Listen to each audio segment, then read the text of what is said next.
മനുഷ്യരിങ്ങനെ വല്ലാത്ത സങ്കടങ്ങളിലേക്കും മാനസികാഘാതങ്ങളിലേക്കും വിഷമങ്ങളിലേക്കൊക്കെ വളരെ പെട്ടെന്ന് പോയിക്കൊണ്ടിരിക്കുന്ന ഒരു കാലമാണ്.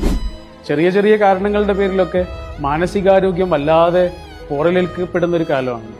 അവിടെ ഒരു ചങ്ങാതിക്ക് നല്ലൊരു മരുന്നാകാൻ കഴിയും. മനുഷ്യനാണ് ഏറ്റവും വലിയ ലഹരി. വിവാഹത്തെക്കുറിച്ച് പറയുന്ന പോലെ തന്നെ ഓരോ സൗഹൃദവും ദൈവനിശ്ചയമാണ്. പോറലേൽക്കാതെ കാത്തു സൂക്ഷിക്കണം. നമ്മുടെ ഒരു ഫോണ് താഴെ വീണിട്ട് അതിന് പോറലേറ്റാൽ നമ്മുടെ മനസ്സിൽ എന്തൊരു വേദനയാണ്. എത്ര പെട്ടെന്നാണ് അത് പരിഹരിക്കാനുള്ള മാർഗങ്ങൾ നമ്മൾ കണ്ടെത്തുന്നത് അല്ലേ? സൗഹൃദങ്ങളിൽ, ബന്ധങ്ങളിൽ പോറലേൽക്കാതെ കാത്തു സൂക്ഷിക്കണം. വല്ല പോറലുമേറ്റാൽ പെട്ടെന്ന് പരിഹരിക്കുകയും വേണം. പ്രിയപ്പെട്ട ചങ്ങാതിയെ നെഞ്ചിലേക്ക് ചേർത്ത് പിടിച്ച് എനിക്ക് നിന്നെ സ്നേഹമാണ് എന്ന് മാത്രമല്ല, ഐ ലവ് യു എന്ന് മാത്രമല്ല, ഐ വാല്യൂ യു എന്നുകൂടി ചങ്ങാതിയോട് പറയണം. അവനെ അല്ലെങ്കിൽ അവളെ അത്രമേൽ വില കൽപ്പിക്കുന്നു. ആ സാന്നിധ്യം അത്രമേൽ പ്രിയപ്പെട്ടതാണ്.